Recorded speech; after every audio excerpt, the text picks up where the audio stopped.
Vamos a trabajar en este nuevo notebook con los descriptores de forma. Veremos qué son y para qué se utilizan.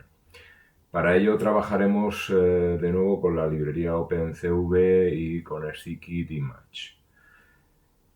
Lo primero de todo, vamos a intentar ver qué son exactamente estos descriptores de forma.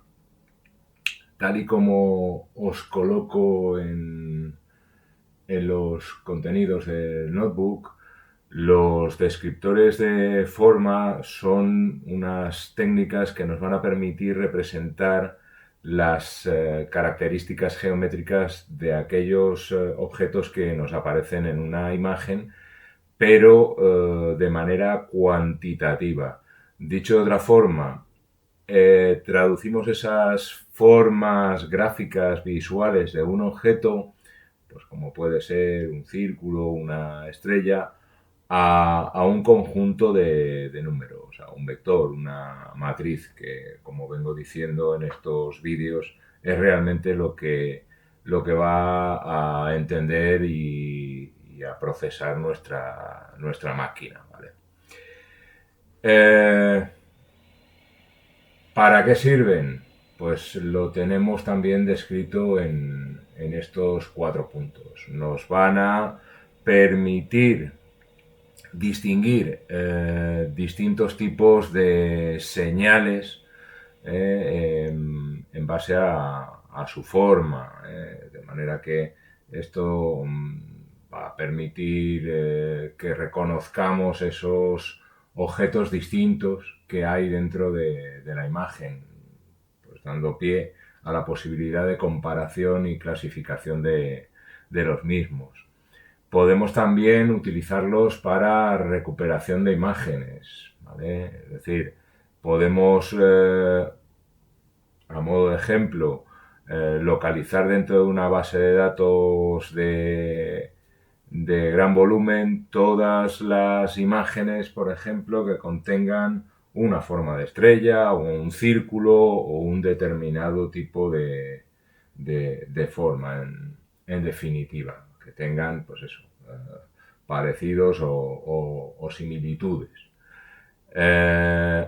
Otra posibilidad que nos dan estos descriptores de forma es realizar segmentación de imágenes. Pues os podéis imaginar que si nos ayudan a localizar formas similares, de la misma manera nos ayudan también a separar aquellos objetos que, por el motivo que sea,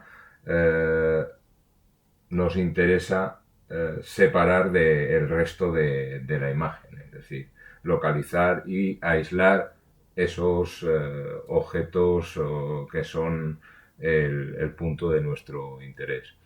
Y otra opción también, y esto lo veréis en la práctica final que estaréis realizando ya, que nos van a dar datos, por ejemplo, referidos a la forma y a la estructura de esos objetos que están en la imagen, que en campos como la biología o la medicina puede resultar de gran interés, pues, para analizar formas celulares o estructuras moleculares que necesitemos. Inicialmente nos vamos a focalizar de entrada en lo que son los descriptores geométricos, ¿vale? Tenéis a continuación una lista extensa de ellos y vamos a intentar comentar qué es cada uno de ellos y cuál es la utilidad que se le puede aplicar. El primero es el área. De entrada es el más sencillo y lo único que hacemos, a grosso modo, es contar cuántos píxeles blancos o de un determinado objeto están contenidos dentro de la región que nos interesa. Y esto más o menos nos viene a dar una idea inicial del tamaño de ese objeto, de esa región de interés. El segundo descriptor geométrico es la bounding box. La bounding box hace referencia a ese rectángulo, ese cuadrilátero, lo más pequeño posible que podemos dibujar alrededor de nuestro objeto. Dicho de otra manera, el rectángulo o el cuadrilátero más pequeño posible, capaz de contener la totalidad de nuestro objeto de interés. Siempre en forma de cuadrilátero, es decir, de rectángulo o de cuadrado. Esto es lo que se conoce como bounding box y suele ser muy útil para la localización y delimitación del objeto. ¿Vale? También otra posible utilidad que tiene es calcular el área de esta bounding box. El siguiente, además del área de la bounding box que la acabamos de citar, sería el convex hull image, que está basado en una idea similar a colocar una delimitación de, pues pongamos, chinchetas o alfileres o estacas para localizar lo que serían los puntos más externos de un objeto y rodearlo con una especie de goma elástica, de forma que tenemos un área que encierra esta delimitación, que es convexa y que nos genera ese polígono convexo de menor área, de menor tamaño que contiene el objeto. Es decir, así como con la bounding box lo que hacíamos era establecer un área rectangular, con la convex hull lo que hacemos es afinar un poquito más con un polígono algo más pequeño, intentando evitar los espacios sobrantes que tendríamos en la bounding box. Esto, además de darnos el área, nos da también un poco de forma genérica y algo más precisa que con la bounding box, lo que sería la forma externa genérica, entre comillas, del objeto que estamos analizando. El siguiente elemento o el siguiente descriptor geométrico es lo que se conoce como excentricidad. Este descriptor nos da la información sobre cuán achatada o elongada es la forma, el objeto que estamos analizando, haciendo una comparativa con una elipse.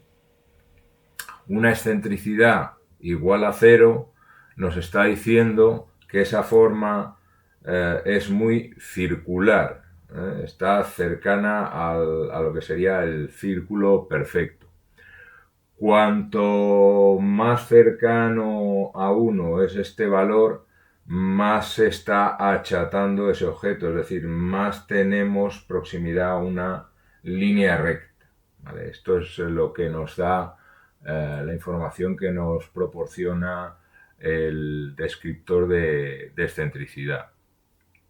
El diámetro equivalente es el diámetro que tendría un círculo con la misma superficie que el objeto que estamos analizando. Es decir, si calculáramos ese área de ese objeto y transformáramos esa área en el área de un círculo, eso sería lo que nos daría el valor de este diámetro equivalente. De forma más genérica, esto nos permite comparar distintos tamaños de formas y además también dejando de lado la forma de achatamiento o alargamiento que pueda tener ese objeto. El siguiente elemento, el siguiente descriptor es la extensión, ¿vale? Y lo que hace es darnos una idea a nivel de proporción de área de la bounding box. Me explico. Sobre el área que tiene la bounding box, recordamos que es un cuadrilátero, ¿cuál es la proporción de esa área que realmente está ocupando nuestro objeto? Pensar lo que decíamos, el objeto puede tener una forma irregular y la bounding box que lo delimita tener espacio vacío alrededor del mismo. Pues lo que hace este descriptor precisamente es darnos el porcentaje, la proporción de ocupación del objeto dentro de su propia bounding box. Si os fijáis en los ejemplos que tenemos en la figura inferior, tenemos una bounding box sobre un rayo o algo parecido a un rayo y una forma así más irregular, que son las que están en la parte superior y cuya bounding box tiene mucho espacio en blanco alrededor de ellos. Entonces, la proporción de ocupación, la extensión que tendrían estos objetos sobre su bounding box es mucho menor que, por ejemplo, la proporción que pueda tener el cuadrado que está en la segunda línea de objetos o el círculo que está también a la derecha del cuadrado, ¿vale? Esto es lo que, insisto, se conoce como extensión, el descriptor de extensión. Luego tenemos las longitudes del eje mayor y del eje menor, que lo que nos está dando es una idea sobre las longitudes que podrían tener si ajustáramos esos objetos sobre una elipse, las longitudes que podrían tener el eje mayor y el eje menor de esa elipse, ¿vale? También nos puede dar gráficamente una aproximación a cómo sería este objeto a nivel de elongación, es decir, si estaría más o menos estirado y sobre el tamaño que tendría también el ancho, ¿vale? Luego, el siguiente descriptor, que es el que se conoce como orientación, hace referencia al ángulo que forma el eje mayor de esa elipse de la que hablábamos en las longitudes del eje mayor y menor, ¿no? Como digo, el ángulo que forma el eje mayor de esa elipse con respecto al eje horizontal. Es decir, nos da una idea de si el objeto está más o menos inclinado en relación a lo que sería el eje principal de la imagen. Es decir, si el objeto está más o menos horizontal o tiene algún grado de inclinación. A continuación, el siguiente descriptor es el perímetro y simplemente es lo que se conoce habitualmente como perímetro, es decir, la longitud del contorno del objeto, teniendo en cuenta que aquí lo que hacemos es contar lo que serían los píxeles que marcan el borde del objeto. Y por último tenemos la solidez.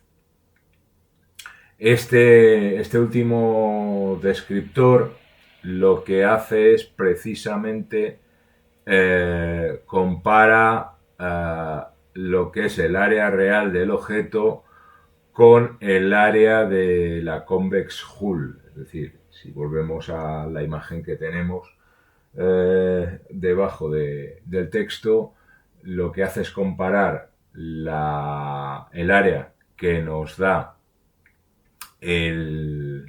la delimitación azul, la convex hull, con el área real del objeto que ésta contiene.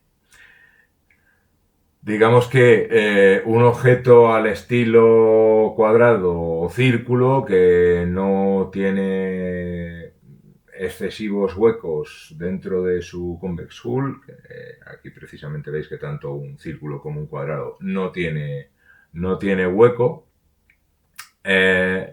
estará con una solidez de 1 o muy cercana a 1.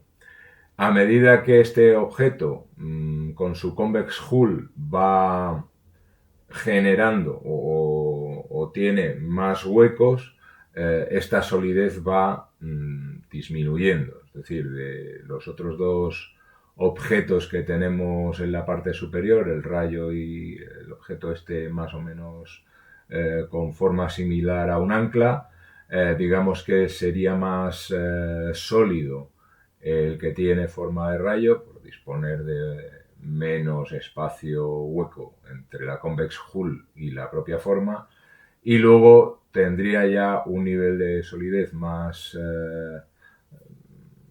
menor, vamos, sería el objeto este de color azul similar a un ancla, que veis que tiene muchos más huecos o mucho más espacio hueco entre su convex hull y la forma real del mismo. A partir de estos descriptores geométricos que hemos definido y comentado hasta aquí, podemos calcular dos más. Uno es la compacidad, que lo que nos permite es medir cuán circular es el objeto analizado y de alguna manera lo que hace es relacionar el área con el perímetro al cuadrado y teniendo en cuenta que lo que tendría una máxima compacidad pues sería un círculo perfecto. Y el otro descriptor que podemos extraer a través de los primeros que hemos visto sería la rectangularidad, que lo que hace es comparar el área del objeto con el área de la bounding box que lo contiene. Cuanto más se parece a un rectángulo, más cercano está del valor 1 esa rectangularidad.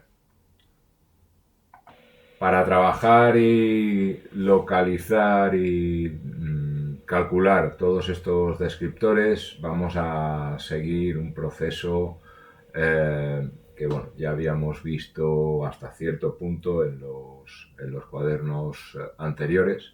Lo primero que vamos a hacer va a ser umbralizar. Vale. Aquí importamos Matplotlib, OpenCV y NumPy.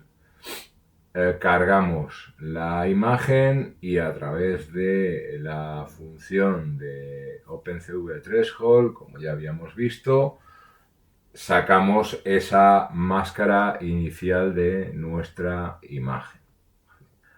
Ahora, en este bloque de código, para poder analizar cada figura por separado es necesario etiquetarlas. Para ello vamos a hacer uso de la función label que nos da StickItImage.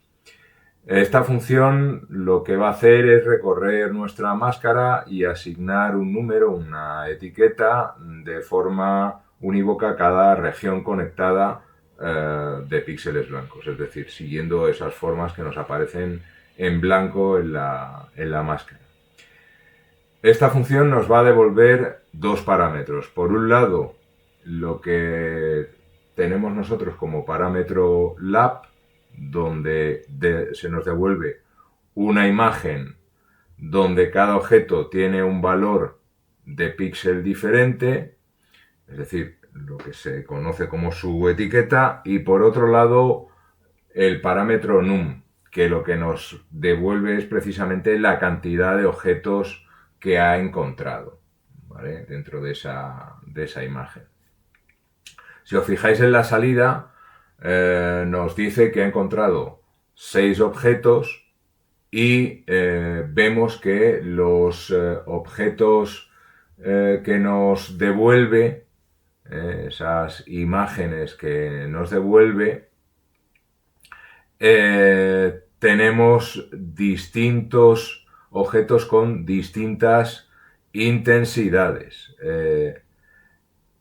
Dentro también de esos valores de intensidad vemos que tenemos el valor 0, que se corresponde al fondo, y del 1 al 6 lo que tenemos son las intensidades de los distintos objetos, ¿vale? Esta visualización que nos devuelve precisamente el parámetro lab con el mapa de color, en este caso de escala de grises, nos va a devolver cada uno de estos objetos con un nivel de intensidad de gris distinto. Es decir, nos permite ese escalado, ese degradado en esa escala de grises, diferenciar cada uno de esos objetos. Esto es lo que nos hace la función label. Entonces, si os fijáis, esto es como si pasáramos a escala de grises y de forma automática esta función va a diferenciar cada uno de esos objetos, como digo, con un nivel de gris diferente.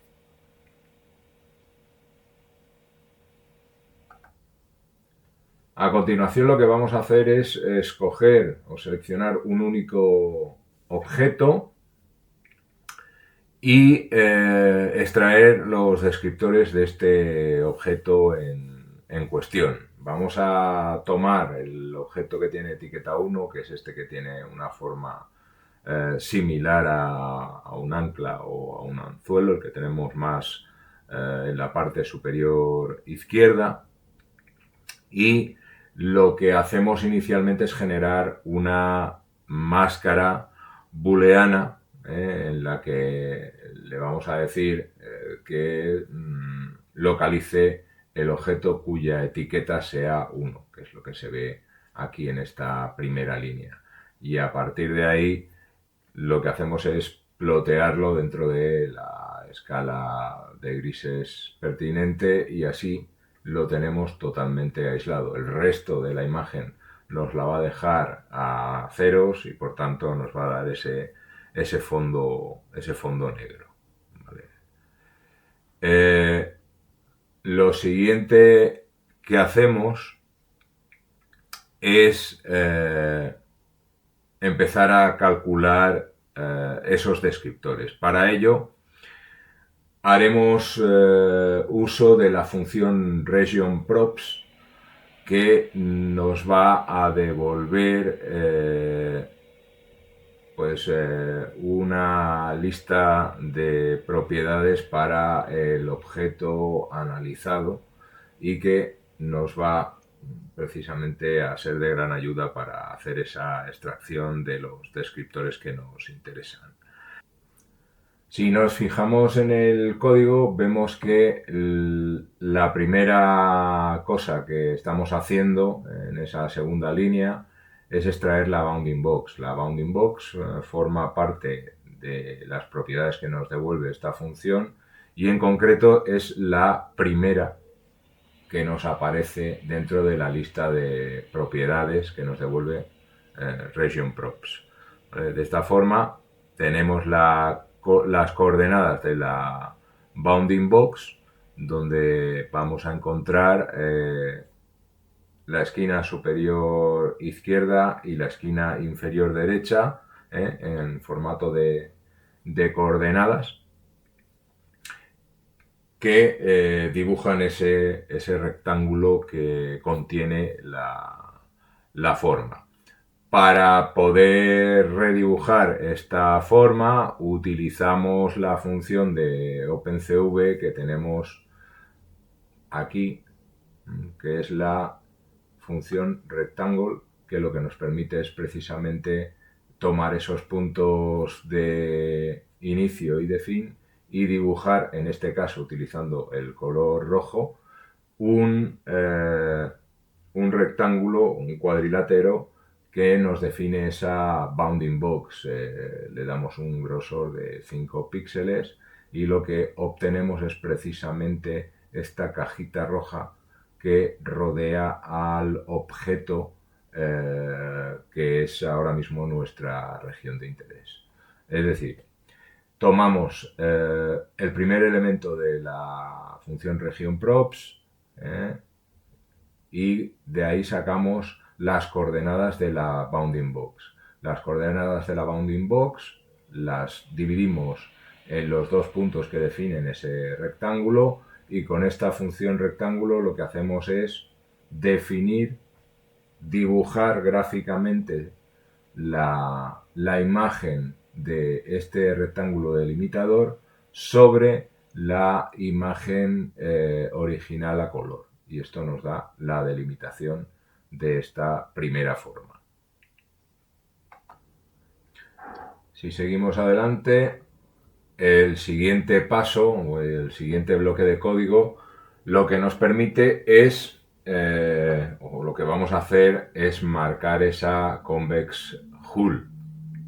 Para hacer el cálculo de la convex hull tenemos una función que es la convex hull image, que forma parte en este caso también de StickItImage, pero en este caso del paquete Morphology. Utilizando esta función convex hull image, lo que tenemos es, o lo que obtenemos es una imagen binaria de esa línea que envuelve la forma en cuestión que estamos analizando.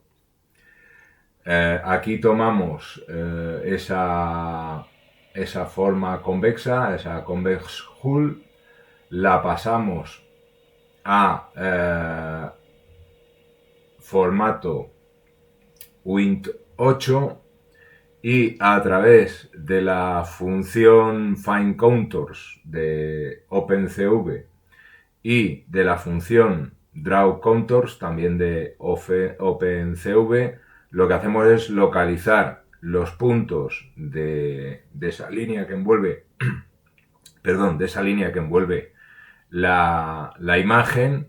Eso sería la primera función que nos permite localizar los contornos, y con el Draw Contours lo que hacemos es pintarlos, dibujarlos sobre nuestra imagen, también pasándole las características de color y anchura como sucedía en el caso de la bounding box. En este caso, daos cuenta que lo que hace es ajustarse tanto como se puede al contorno externo de la imagen. ¿Vale? Esto es lo que sería la convex hull y el cálculo y el dibujo de la convex hull. En el código que tenemos a continuación, sencillamente lo que hacemos es repetir este proceso que hemos visto para el primer elemento, para la primera forma. Lo que hacemos es un bucle a través del cual repetimos los dos procesos y calculamos tanto la bounding box como la convex hull para cada uno de los elementos que están dentro de la imagen, para cada una de las formas. Y obtenemos precisamente esta imagen que, si os fijáis, en el caso del cuadrado se superponen tanto la bounding box como la convex hull. Pero en el resto de elementos tenemos por un lado el contorno rojo que nos da la bounding box y sobre este contorno rojo el contorno celeste que nos da precisamente la forma más ajustada proporcionada por la convex hull. Como último paso, lo que vamos a hacer es extraer el resto de descriptores geométricos que habíamos citado al principio. ¿Vale? Para ello, lo que vamos a hacer primero es instalar una librería, la librería Tabulate, que nos va a permitir sacar por pantalla los resultados de estos descriptores en formato tabla y sencillamente el proceso a realizar va a ser precisamente tirando de nuevo de la función regionProps colocada dentro de un bucle, vamos a ir extrayendo para cada objeto de nuestra imagen las distintas propiedades, los distintos descriptores que, repito, nos proporciona esta función regionProps. Para cada uno de los objetos vamos a tener una línea con los valores correspondientes a cada una de esas propiedades, a cada uno de esos descriptores. ¿Vale? Finalmente, si lanzamos esto, nos aparece la tabla correspondiente a cada una de las formas. La forma que hemos dado en bautizar rara es esa que hemos utilizado como primer elemento de análisis, que tiene forma de anzuelo, forma de ancla, la que tiene forma de rayo, la que tiene forma de círculo, el cuadrado, el triángulo y el rombo. ¿Vale? Y a continuación tenéis los valores para cada uno de los descriptores geométricos de los que hemos hablado y comentado al principio del cuaderno. Y con esto acabaríamos de ver toda la parte de descriptores de forma.